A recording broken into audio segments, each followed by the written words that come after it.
Assalamualaikum warahmatullahi wabarakatuh. Yang terhormat Ibu Tanita SPD MPD selaku dosen pengampu mata kuliah teori sastra. Dan yang saya banggakan teman-teman sekalian. Perkenalkan, nama saya Nurliza Kalbi dengan NIM 230404060. Nah, jadi di sini saya akan mempresentasikan hasil analisis novel 2 garis biru yang melalui pendekatan objektif. Nah, sebelum kita membahas lebih lanjut, apa sih itu pendekatan objektif? Pendekatan objektif melihat karya sastra dari dalam, yaitu dari unsur-unsur pembentukannya seperti ada tema, tokoh, alur, latar, dan gaya bahasa. Dalam presentasi kali ini, novel 2 garis biru akan dianalisis hanya berdasarkan unsur intrinsiknya, tanpa mempertimbangkan latar belakang pengarang maupun respon pembaca. Nah, setelah tadi kita membahas apa itu pendekatan objektif, selanjutnya ada sinopsis di novel 2 garis biru, yaitu Bima dan Dara adalah 2 remaja SMA yang menjalin cinta. Ketika Dara hamil, keduanya harus menghadapi kemarahan orang tua, tekanan sosial, dan perubahan masa depan. Kisah ini menggambarkan perjuangan dan kedewasaan dalam menghadapi konsekuensi pilihan hidup. Nah, selanjutnya juga ada tema. Tema utama dalam konsekuensi dan tanggung jawab.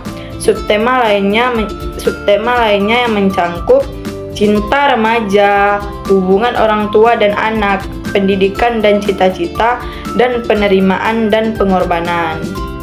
Selanjutnya ada tokoh dan penokohan di dalam novel 2 garis biru. Yang pertama ada Bima. Orangnya yaitu sederhana, bertanggung jawab, namun belum dewasa sepenuhnya. Yang kedua ada Dara, yaitu orangnya cerdas, ambisius, namun emosional. Yang ketiga ada tokoh pendukung, yaitu orang tua kedua tokoh, guru, dan teman-teman yang memperkuat konflik cerita.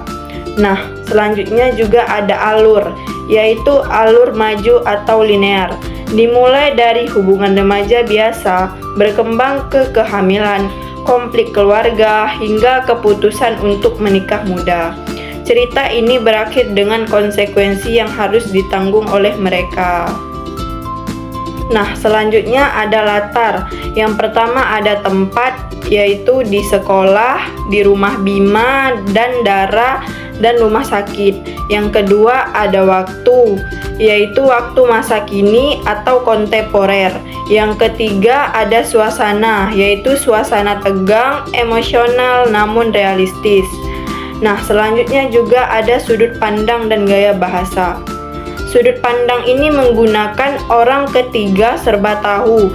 Narator mengetahui pikiran dan perasaan semua tokoh, terutama Bima dan Dara. Hal ini membuat cerita terasa seimbang dan menyeluruh. Nah, ada juga gaya bahasanya sederhana, yaitu dan sesuai karakter remaja, banyak dialog yang terasa realistis, menyentuh penulis menggunakan narasi yang ringkas namun padat dan makna. Nah, selanjutnya ada amanat. Pesan utama, setiap keputusan memiliki resiko. Remaja perlu berpikir matang sebelum bertindak. Keluarga peran penting dalam membimbing dan mendukung anak saat menghadapi masalah. Nah, selanjutnya ada kelebihan dan kekurangan di dalam novel ini. Kelebihannya yaitu tema berani dan relevan, tokoh digambarkan realistis, bahasa mudah dipahami, emosi tokoh tergambar kuat. Dan kekurangannya adalah beberapa konflik kekurangan dieksplorasi, alur terasa cepat pada bagian akhir karena adaptasi film. Beberapa adegan kurang terasa utuh jika belum menonton filmnya. Nah, selanjutnya yang terakhir ada kesimpulan. Berdasarkan analisis objektif, novel 2 garis biru merupakan karya yang memiliki struktur naratif yang kuat dan solid. Unsur-unsur intrinsik seperti tema, tokoh, alur, latar, dan sudut pandang, dan gaya bahasa yang tersaji dengan jelas dan saling mendukung membentuk cerita yang menyentuh serta realistis.